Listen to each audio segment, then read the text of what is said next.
एक मिनट रुको।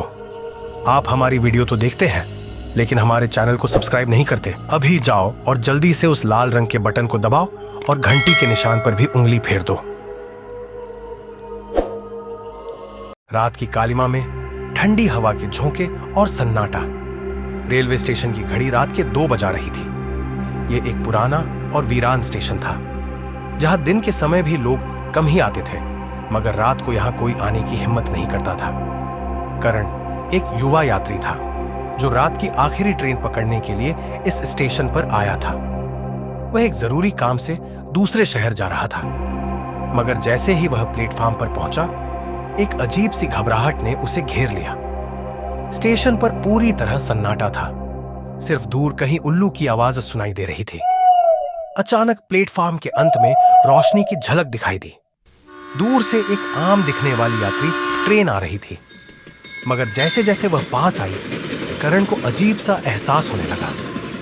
ट्रेन की लाइट्स जल रही थी और उसकी खिड़कियों में यात्री नजर आ रहे थे, मगर उनके चेहरे असामान्य रूप से सपाट और बेजान थे। जैसे ही ट्रेन प्लेटफॉर्म पर रुकी, दरवाजे आम अंदाज में खुले और करण अंदर चला गया। ट्रेन के अंदर माहौल आम था, हर चीज व्यवस्थित थी। कुछ यात्री अपनी सीटों पर बैठे थे, कुछ इधर उधर चल रहे थे। खाने पीने की ट्रॉली लिए एक कर्मचारी चाय, बिस्किट, खाना पुकारते हुए आगे बढ़ रहा था, मगर जैसे ही वह करण के पास पहुंचा, उसने अजीब नजरों से उसे घूरा। आप पहली बार यात्रा कर रहे हैं? उसने अजीब लहजे में पूछा। करण ने सिर हिला दिया। कर्मचारी मुस्कुराया, मगर उसकी मुस्कान में एक अजीब सी चुभन थी। यह सफर यादगार होगा, उसने धीरे से कहा और आगे बढ़ गया। करण एक खाली सीट पर बैठ गया। उसने चारों ओर नजर दौड़ाई। हर यात्री का चेहरा भावहीन था, जैसे वे किसी गहरी सोच में डूबे हों। टीसी आया। उसने करण का टिकट चेक किया और निगाहें घुमाकर फुसफुसाया, यह ट्रेन हमेशा समय पर पहुंचती है, मगर सब वापस नहीं जाते।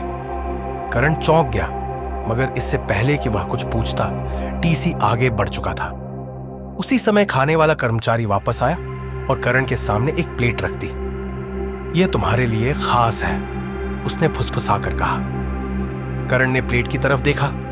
उसमें आम दाल चावल थे, मगर जैसे ही उसने चम्मच उठाया, उसे ऐसा महसूस हुआ जैसे खाने में कुछ हिल रहा हो।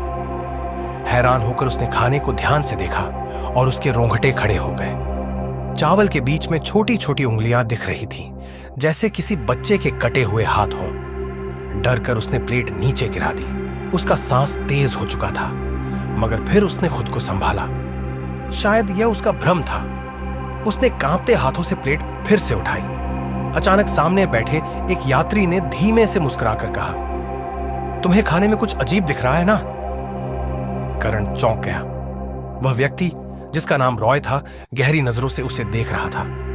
करण ने खुद को संभालते हुए कहा, नहीं, मुझे लगा शायद कोई कॉकरोच है, इसलिए मैंने खाना गिरा दिया, मगर अब सब ठीक है। उसने दोबारा प्लेट पर नजरें गड़ा दी, मगर उसके दिमाग में एक और सवाल घूमने लगा। रॉय को कैसे पता चला कि उसने खाने में कुछ अजीब देखा था? करण सोच में पड़ गया। यह कैसी ट्रेन थी जहां हर किसी का व्यवहार अजीब और डरावना था? उसने चारों ओर दोबारा देखा और उसे लगा जैसे हर यात्री की नजरें एक पल के लिए उस पर टिक गई थीं। फिर वे सब दोबारा भावहीन हो गए। अचानक पानी बेचने वाला एक व्यक्ति सामने आया। वह सीधे करण के पास आकर रुक गया। करण चौंक गया और बोला, तुम अचानक आकर डरा देते हो, कहां से आ गए हो? पानी वाले ने एक रहस्यमय मुस्कान के साथ जवाब दिया, मैं तो यही रहता हूं, इसी ट्रेन में जीता हूं और शायद इसी में मर भी जाऊं। करण का दिल धड़कने लगा। रोशनी एक पल के लिए मंद हुई और जब वापस आई तो हर यात्री करण को घूर रहा था। उनकी आंखें स्थिर और बेनूर थीं। उसी समय करण ने पानी वाले से पानी की बोतल ली, मगर जैसे ही पानी वाले ने हाथ बढ़ाया, उसके हाथ से एक बोतल नीचे गिर गई। जमीन पर गिरते ही बोतल का ढक्कन खुल गया और अंदर से गाढ़ा लाल रंग का तरल बाहर बहने लगा। वह किसी आम पेय जैसा नहीं था, बल्कि वह ऐसा लग रहा था जैसे खून हो। करण की सांसें रुकने लगी। उसने पानी वाले की तरफ देखा, जो उसे अजीब नजरों से घूर रहा था। यह क्या है?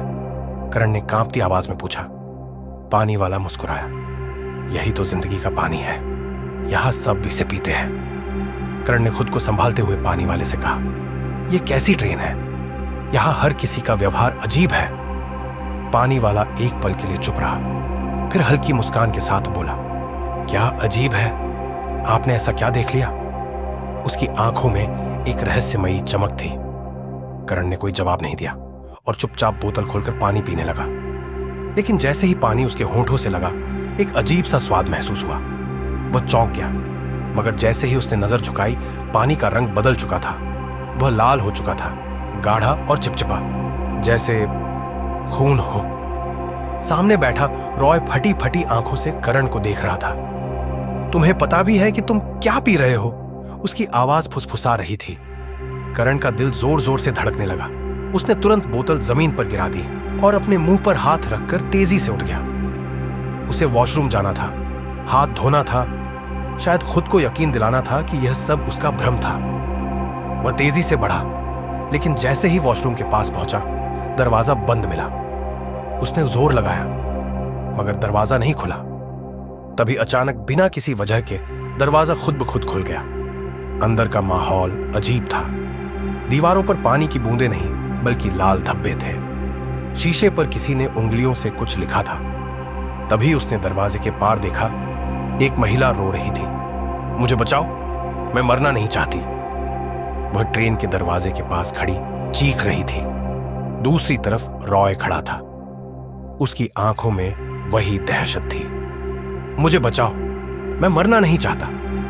और फिर वे दोनों ट्रेन से छलांग लगा देते हैं। सुबह जब ट्रेन अगले स्टेशन पर पहुंची तो करण का कोई नामो निशान नहीं था, और जो भी उस डिब्बे में जाता उसे दरवाजे पर खून से लिखा एक वाक्य मिलता, यह ट्रेन सिर्फ उनके लिए है जो वापस नहीं जा सकते।